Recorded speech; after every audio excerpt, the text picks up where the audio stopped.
नमस्कार, बहुत स्वागत आपका MH1 न्यूज में। उत्तराखंड विशेष के साथ मैं हूं रेणु कैलाश। उत्तराखंड में भारी बारिश का सिलसिला लगातार जारी है और मौसम विभाग की ओर से देहरादून समेत 9 जिलों के लिए भारी से भारी बारिश का रेड अलर्ट जारी किया गया है, जबकि अन्य जिलों में भी भारी बारिश का ऑरेंज अलर्ट जारी किया गया है। अलर्ट को देखते हुए आपदा प्रबंधन सचिव विनोद कुमार सुमन ने प्रदेश के सभी स्कूल और आंगनबाड़ी केंद्रों को एक दिन के लिए बंद रखने का आदेश दिया गया है। साथ ही सरकारी, गैर सरकारी और निजी संस्थान भी बंद रहेंगे। वहीं लोगों को हिदायत देते हुए मौसम वैज्ञानिकों ने कहा है कि इन स्थानों पर भारी से भारी बारिश होने की वजह से जल भराव, भूस्खलन होने के साथ ही नदी नालों का जलस्तर बढ़ सकता है। ऐसे में दिन के साथ रात के समय भी ज्यादा सतर्क रहना होगा। साथ ही जरूरी ना होने पर पर्वतीय इलाकों में यात्रा न करने की भी सलाह दी गई है। इसके अलावा सभी स्कूल और आंगनबाड़ी केंद्र भी बंद रखने के आदेश दिए गए हैं। सरकारी, गैर सरकारी और निजी संस्थान भी बंद रहेंगे।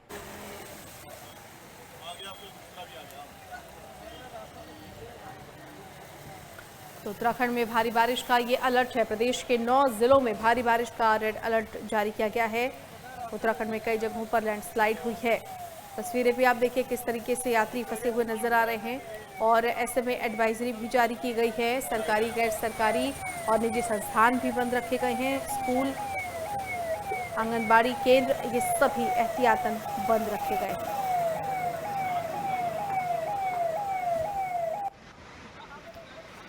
संवाददाता मनीष डंगवाल हमारे साथ जुड़ गए हैं। मनीष, प्रदेश के 9 जिलों में भारी से भारी बारिश का अलर्ट जारी किया गया है। अभी स्थिति क्या है वहां पर? देखिए, बिल्कुल जिस तरीके से आज भारी से भारी बारिश का अलर्ट जारी किया गया है, उसको देखते हुए आपदा परिचालन केंद्र जो है आपदा विभाग के द्वारा, उसके द्वारा एक आदेश जारी किया गया था कि सभी जो जिले हैं राज्य में, क्योंकि आज पूरे प्रदेश में जो है वो बारिश हो रही है, लेकिन प्रदेश के खासकर पहाड़ी जनपदों में जिस तरीके से कई जगह लैंडस्लाइड हो रहा है, कई जगह रोडें बंद हो रही है, उसको देखते हुए जो है आज पूरे प्रदेश में आंगनबाड़ी केंद्र और जो स्कूल हैं वो बंद रखे गए हैं। हालांकि जो मैदानी इलाके हैं वहां पर अमूमन देखा जाता है कि 30 जून तक जो है वो ग्रीष्मकालीन अवकाश रहता है, लेकिन पहाड़ के जो जनपद हैं ज्यादा ऊंचाई वाले, वहां छुट्टियां सर्दियों की पड़ती हैं, लिहाजा गर्मियों में स्कूल जो है वो खुले रहते हैं। तो ये आदेश जारी किया गया है कि आज जो पूरे राज्य में वो स्कूल और आंगनबाड़ी केंद्र बंद रखे जाएं। और अगर पूरे प्रदेश की बात करें तो मूसलाधार बारिश जो है वो पूरी रात से देखने को मिल रही है और पहाड़ के जो जनपद है वहां पर भी अच्छी बारिश देखने को मिल रही है। अगर नदियों की बात करें तो खासकर तो गंगा नदी जो है वो अपने जो खतरे के निशान से ऊपर जो है वो बह रही है और नदी नालों का जल स्तर जो है वो भी बढ़ा हुआ देखने को मिल रहा है। तो लिहाजा लोगों को जो प्रशासन है वो अलर्ट करने का भी काम कर रहा है कि वो नदी नालों के किनारे जो है वो ज्यादा न रहे। तो इस लिहाज से कहें तो आज भी जो 9 जिले हैं वहां पर रेड अलर्ट जारी किया गया और भारी से भारी बारिश का अलर्ट ये रखा गया है। हालांकि कल से मौसम विभाग ने जो पूर्वानुमान दिया है उसमें थोड़ी सी जो बारिश है वो कम होगी, तो कल से थोड़ी सी राहत मिलेगी। लेकिन जैसे कि कल और आज जो भारी बारिश का अलर्ट किया गया था उसके बाद देखने को मिल रहा है कि पूरे प्रदेश में बारिश भी देखने को मिल रही है और कई जगहों पर जो है वो भारी से भारी बारिश देखने को मिल रही है। जी मनीष, सबसे ज्यादा प्रभावित इलाके कौन कौन से हैं? लोगों को एक जगह से दूसरी जगह पलायन भी करना पड़ रहा है। कई ऐसे गांव हैं जहां पर काफ़ी बड़ी तादाद में अगर हम देखें तो लैंडस्लाइड भी हुआ है और पानी भी भर रहा है और तस्वीरें भी हमने देखी हैं। कई जगहों पर घर के घर जमींदोज भी हो रहे हैं। सबसे ज़्यादा हालात कहाँ ख़राब है और क्या व्यवस्थाएं सरकार की तरफ से की गई हैं? देखिए, बिल्कुल अगर व्यवस्थाओं की बात करें तो जिस तरीके से यमुनोत्री हाईवे जो कल आपदा के बाद धंसा था, सबसे ज्यादा नुकसान वहीं पर देखने को मिला है और 9 जो श्रमिक थे वो दब गए थे, जिनके 2 शव कल बरामद हुए थे और अभी भी जो है वो जो श्रमिक हैं जो लापता है उनको ढूंढने का प्रयास जो है वो रेस्क्यू अभियान चलाया जा रहा है। इसी तरीके से अल्मोड़ा में भी एक मकान जो है वो ध्वस्त हो गया था। कई जगह पर इस तरीके की जो है वो जानकारियां मिल रही हैं। बद्रीनाथ हाईवे पर भी कई जगह जो है वो मलबा आने से बाधित हो रहा है, हालांकि समय समय पर खोलने का काम किया जा रहा है। इसी तरीके से केदारनाथ जो मार्ग है वहां पर भी समय समय पर जो है वो लैंडस्लाइड हो रहा है, बाहर खोलने की कोशिश लगातार जारी है।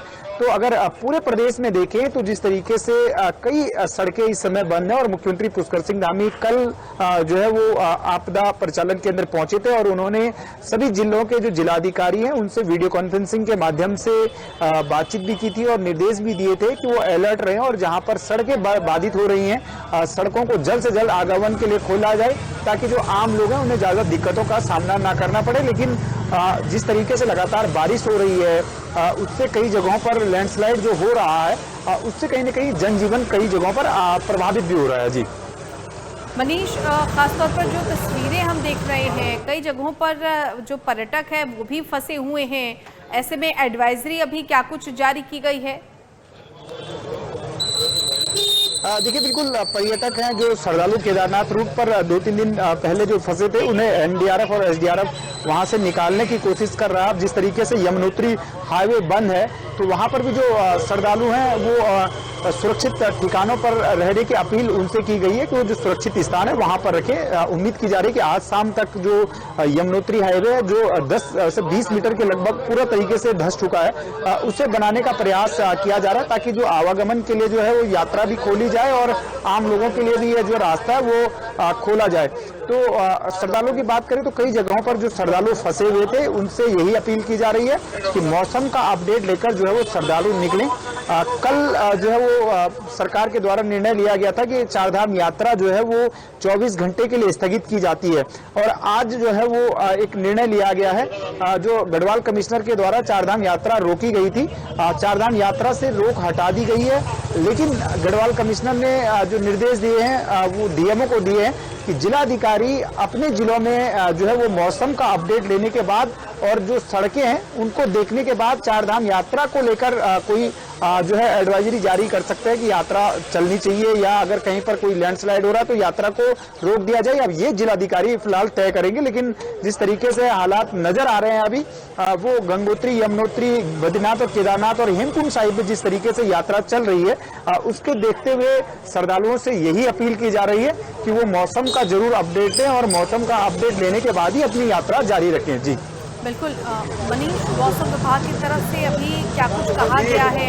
अब तक स्थिति ऐसी बनी रह सकती है? हालांकि अब तो मानसून का मौसम शुरू हो चुका है, सीजन शुरू हो चुका है, तो इस तरह के हालात बने रहेंगे।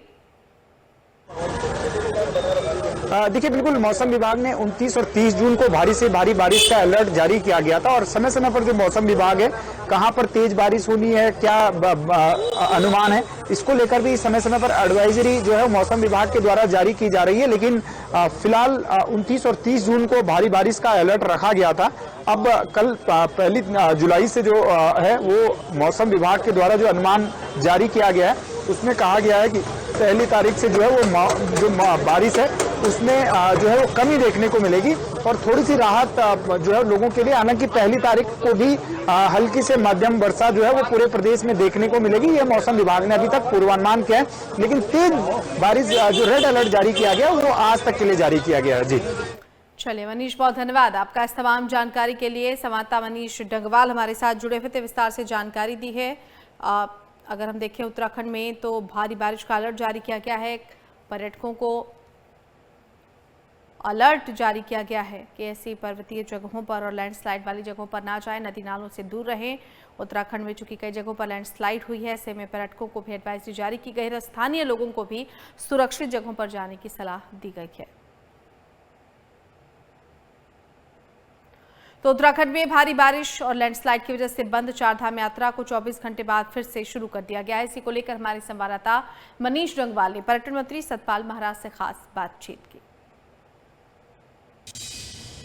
उत्तराखंड में मौसम विभाग के द्वारा 29 और 30 जून को भारी से भारी बारिश का अलर्ट जारी किया गया था और मौसम विभाग की भविष्यवाणी सटीक साबित भी हुई है और 29 तारीख को भी कई जनपदों में है भारी बारिश से भारी बारिश हुई। वहीं 30 तारीख को भी बारिश जो लगातार जारी है। चारधाम यात्रा एक दिन के लिए रोकी गई थी लेकिन आज फिर से जो है वो चारधाम यात्रा खुल गई है। पर्यटन मंत्री हमारे साथ मौजूद है।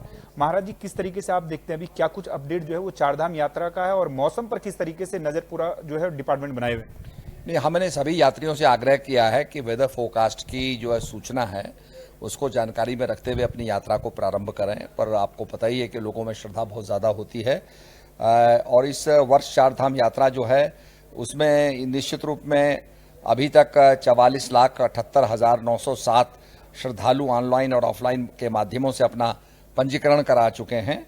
इसके अतिरिक्त जो है 1,98,793 श्रद्धालुओं ने अपना पंजीकरण कराया है। इस प्रकार से चारधाम यात्रा एवं हेमकुंड साहिब यात्रा में 46,77,700 श्रद्धालु अभी तक अपना पंजीकरण करा चुके हैं पूरा। यमुनोत्री धाम में अब तक 5,54,207 श्रद्धालु, गंगोत्री धाम में 5,69,057 श्रद्धालु, केदारनाथ धाम में 13,09,545, बद्रीनाथ धाम में 10,83,990 श्रद्धालु दर्शन कर चुके हैं। हेमकुंड साहब में 1,85,247 श्रद्धालु दर्शन कर चुके हैं। तो अब तक कुल जो संख्या है वो है 47,02,099 श्रद्धालु पूरे हमारे चार धाम और हेमकुंड साहब का दर्शन कर चुके हैं। लेकिन अभी क्या कुछ अपडेट है, क्योंकि कई जगहों पर यात्री जो है वो फंसे हुए, यमुनोत्री मार्ग पूरी तरीके से जो है वो बंद है। जो श्रद्धालु फंसे हुए, कल मुख्यमंत्री जी ने भी कहा था कि प्राथमिकता श्रद्धालुओं की सेफ्टी है, उसको लेकर क्या कुछ उपाय किए जा रहे हैं? उसके लिए हमारी एसडीआरएफ की टीम लगी हुई है और जैसे ही निकासी हो जाएगी और यातायात ठीक हो जाएगा उनकी निकासी हो जाएगी। और जहां मार्ग अवरुद्ध भी था वो भी अब धीरे धीरे खुल रहा है, तो मैं समझता हूं कि यातायात सुचारू रूप से चलने लगेगा। पर्यटन के साथ साथ आपके पास पीडब्ल्यूडी विभाग की भी जिम्मेदारी है, क्या कुछ आप देख रहे हैं? क्योंकि दोनों डिपार्टमेंट अब इस समय यात्रा सीजन में जुड़े हुए होते हैं। लगभग प्रदेश में कई मार्ग जो है वो अभी भी फिलहाल बंद चल रहे, क्या कुछ निर्देश जो है वो पीडब्ल्यूडी विभाग को हमने दे रखे हैं? जगह जगह जेसीबी तैनात है, जहां भी एवलांच आएगा, जहां भी मार्ग अवरुद्ध होगा वहां पर हमारे जेसीबी जो है मार्ग को खोल देंगे। पूरी तरीके से तैयारी है और आपने देखा होगा यातायात चल ही रहा है।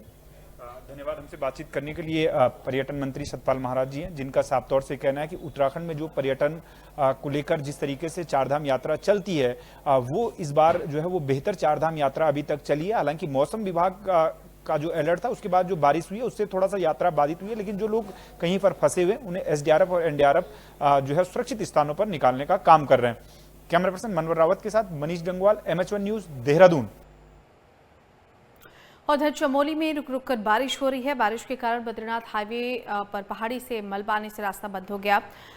सुबह पहाड़ी से भारी मलबा और बोल्डर हाईवे पर गिर गया। इस दौरान वहां से गुजरने वाले लोग बाल बाल बच गए। चमोली प्रशासन की ओर से बंद हाईवे को खोलने का काम किया जा रहा है। वहीं हाईवे बंद होने की वजह से बद्रीनाथ और हेमकुंड साहिब की यात्रा पर जा रहे तीर्थयात्रियों को भी परेशानी का सामना करना पड़ रहा है।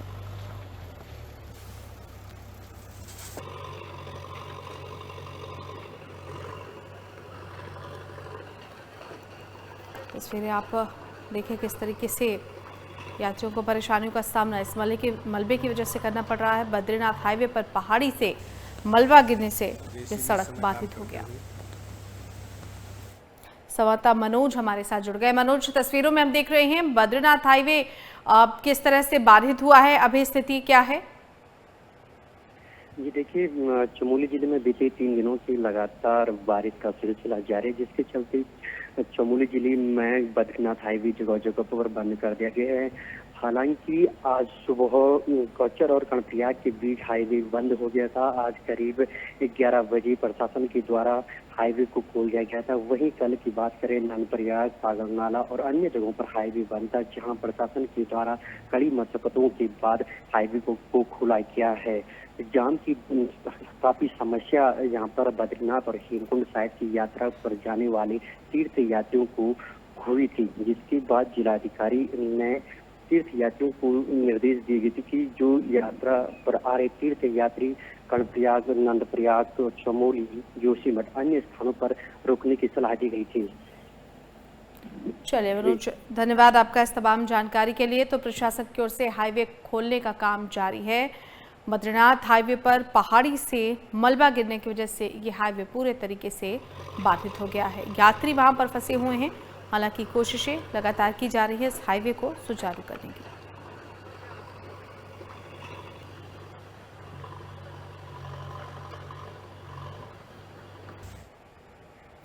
तो उत्तराखंड में लगातार हो रही बारिश से गंगोत्री हाईवे पर मलबा आने के कारण आवागमन बाधित हो गया।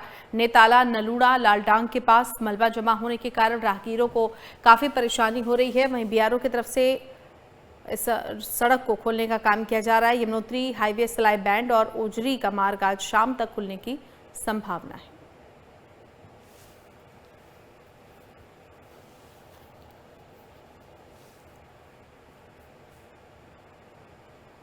तो बीआरओ की तरफ से मलबा हटाने का काम लगातार जारी है। तस्वीरें भी आप देखिए किस तरह से पहाड़ों से मलबा गिर रहा है, लैंडस्लाइड हो रहा है और गंगोत्री हाईवे पर भी मलबा आने की वजह से आवागमन बाधित हो गया।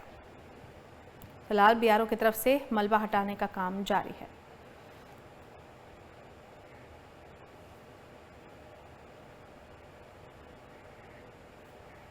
इधर उत्तरकाशी में बादल फटने से भारी तबाही हुई है। बादल फटने से सबसे ज्यादा नुकसान बड़कोट के सिलाई बैंड इलाके में हुआ है। घटना के बाद एसडीआरएफ, पुलिस और राजस्व विभाग की टीमें मौके पर पहुंची हैं और रेस्क्यू ऑपरेशन शुरू किया। अधिकारियों के मुताबिक घटना के बाद यमुनोत्री नेशनल हाईवे में सिलाई बैंड के पास 2 से 3 जगहों पर मलबा आने से हाईवे पूरी तरह से बंद हो गया। इस प्राकृतिक आपदा से यहाँ की खेती योग्य भूमि को भी नुकसान पहुंचा है। अधिकारियों का ये भी कहना है कि घटना में 7 से 8 लोग लापता हैं, जिनकी तलाश के लिए लगातार रेस्क्यू ऑपरेशन चलाया जा रहा है।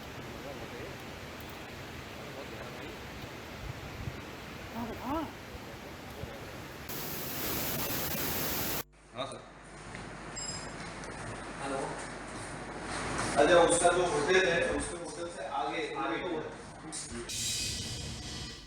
आज प्रातः 3 बजे के आसपास सूचना प्राप्त हुई है कि अर्ली मॉर्निंग में एक लैंडस्लाइड हुआ है पालीघाट से लगभग 4 किलोमीटर आगे। ये यमुनोत्री हाईवे है, सिलाई बैंड नाम की जगह है जहाँ पे एक कुछ होटल का कंस्ट्रक्शन हो रहा था, अंडर कंस्ट्रक्शन। उसी के बगल से एक नया लैंडस्लाइड जोन डेवलप हुआ है, जिसमें पहले कभी नहीं रहा था, सेफ था। उसमें एक डेवलप हुआ है लैंडस्लाइड और उस नीचे की ओर आते हुए, होटल से नीचे की ओर आते हुए जो लेबर्स का शेल्टर था, शेल्टर या कैंप साइट, वो उसकी जद में आया है। तो इस लैंडस्लाइड की वजह से हमारा जो एनएच है वो लगभग अभी जो असेस किया है 10 मीटर के आसपास वो वॉश आउट हुआ है। और जो कैंप साइट थी नीचे लेबर्स की, जिसमें बताया जा रहा है 19 लेबर थे, उसमें से 8 या 9 लोग मिसिंग थे। अभी एनडीआरएफ, एसडीआरएफ, पुलिस, रेवेन्यू का टीम मौके पे है, पीडब्ल्यूडी का टीम भी आ गया है। तो उत्तराखंड में लगातार हो रही बारिश से लक्सर में सोलानी नदी उफान पर है। नदी का जलस्तर बढ़ने से कई गांव में पानी भर गया। लगातार हो रही बारिश से बाढ़ की स्थिति बन गई है। फिलहाल हालातों को देखते हुए प्रशासन अलर्ट मोड पर है।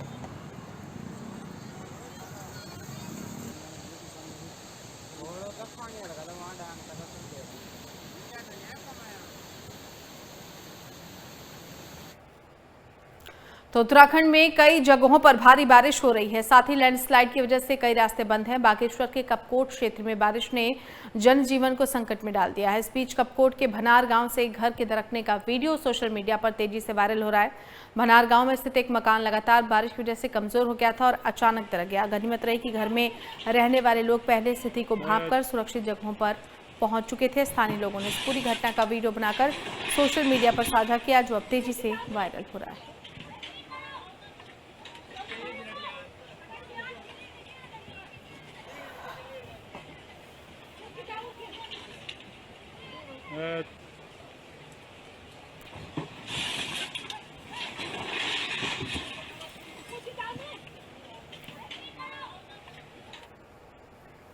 मानसून में बढ़ती सड़क दुर्घटनाओं को देखते हुए परिवहन विभाग अलर्ट मोड पर है। दुर्घटनाओं पर अंकुश लगाने के लिए विभाग की पूरी टीम सक्रिय हो गई है।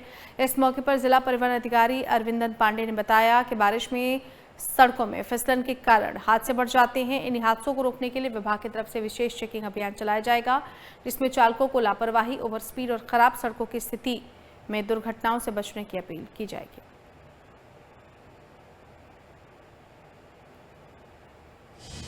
परिवहन विभाग सड़क हादसों को रोकने के लिए तत्पर है और हमने जो सड़क दुर्घटनाओं का आजकल आकलन किया है कि जैसा आप देख रहे हैं कि ये बरसात का सीजन है। बरसात के सीजन में सड़कें खराब हो जाती हैं, काफ़ी जगह मलबे आ जाते हैं या ऊपर से पहाड़ से भी पत्थर आने लगते हैं। तो इस तरह से मल्टी कारण हो जाते हैं, कह लीजिए कि सड़क दुर्घटनाओं के लिए। तो इसमें सावधानी बहुत ज़्यादा आवश्यक हो जाती है। पहाड़ों पर लगातार हो रही बारिश से गंगा नदी का जलस्तर भी काफी बढ़ गया। इसी को देखते हुए एसएसपी हरिद्वार के निर्देश पर नदी किनारे रह रहे लोगों को सुरक्षित जगहों पर भेजा जा रहा है। साथ ही हर की पौड़ी क्षेत्र पर यात्रियों को गंगा घाटों पर बनाए गए चैनल के भीतर और सुरक्षा के उपकरणों के साथ स्नान करने की अपील की जा रही है। नदी के बढ़ते जलस्तर को देखते हुए प्रशासन की तरफ से चौकियों को भी अलर्ट मोड पर रखा गया है।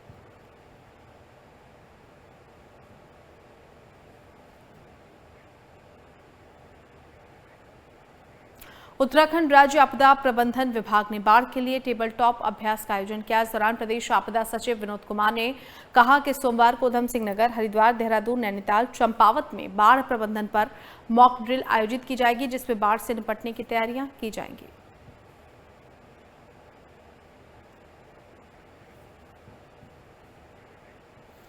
इधर हरिद्वार में डिस्ट्रिक्ट बैडमिंटन एसोसिएशन की ओर से आयोजित चैंपियनशिप खत्म हो गई। इस 4 दिवसीय चैंपियनशिप में हरिद्वार समेत अलग अलग क्षेत्रों के करीब 200 महिला और पुरुष खिलाड़ियों ने हिस्सा लिया। हरिद्वार रुड़की विकास प्राधिकरण के उपाध्यक्ष अंशुल सिंह ने चैंपियनशिप में बेहतर प्रदर्शन करने वाले खिलाड़ियों को मेडल और प्रशस्ति पत्र देकर सम्मानित किया। साथ ही प्रतियोगिता में भाग लेने वाले सभी खिलाड़ियों को शुभकामनाएं भी दी।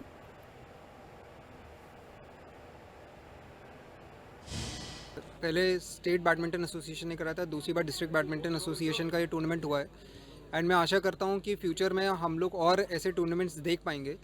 सबसे अच्छी बात है 4 ग्रूलिंग डेज डिसिप्लिन बहुत था बच्चों में। जो 4 दिन लोग ने यहाँ खेला, डिसिप्लिन बहुत था। पेरेंट्स का सपोर्ट रहा, फैमिली सपोर्ट रहा, हमारे सपोर्ट स्टाफ का सपोर्ट रहा एंड मैं आशा करता हूँ कि ये बच्चे यही मोटिवेटेड रहें, डेडिकेटेड रहें।